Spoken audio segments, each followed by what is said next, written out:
Assalomu alaykum hurmatli tinglovchilar. Bugungi mavzumiz matritsalarni qo'shish va ayirish. Biz birinchi navbatda matritsa tushunchasiga ta'rif berib o'taylik. Demak, sonlarning n'ta satr va n'ta ustundan iborat to'g'ri to'rtburchakli jadvali mn o'lchovli matritsa deyilar ekan. Demak, bu matritsamiz quyidagi ko'rinishda bo'ladi ekan. Demak, bunda matritsamiz tashkil etgan sonlar matritsani elementlari deyiladi.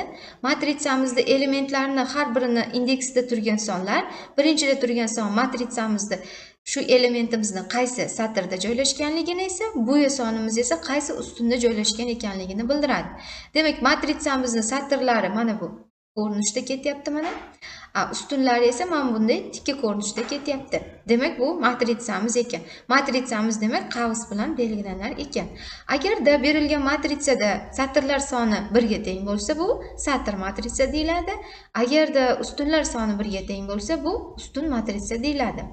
Berilgan matritsamizda ustunlar soni va satrlar soni teng bo'lsa, bu kvadrat matritsa deyiladi. Endi matritsalar ustida biz 4 tala amaldan faqatgina 3 tasini bajarishimiz mumkin. Ya'ni matritsalarni qo'shish, ayirish mumkin hamda matritsani songa va o'ziga ko'paytirish mumkin.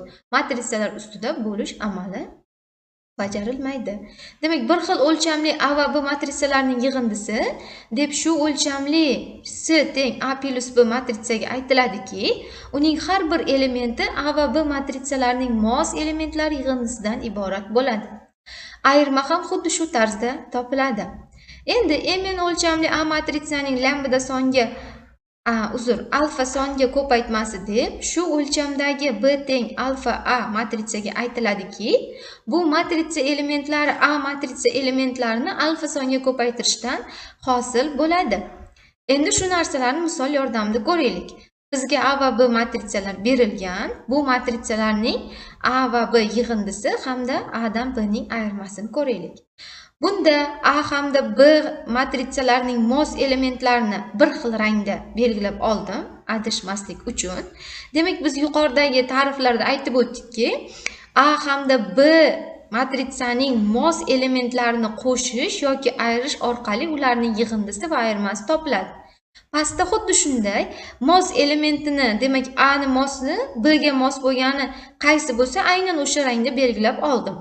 Va bularni yozib, demak yig'indida o'rtasiga yig'indi, ya'ni qo'shish amali, bunisida esa ayirish amalini qo'shib, yangi bizda S matritsa hosil bo'ldi.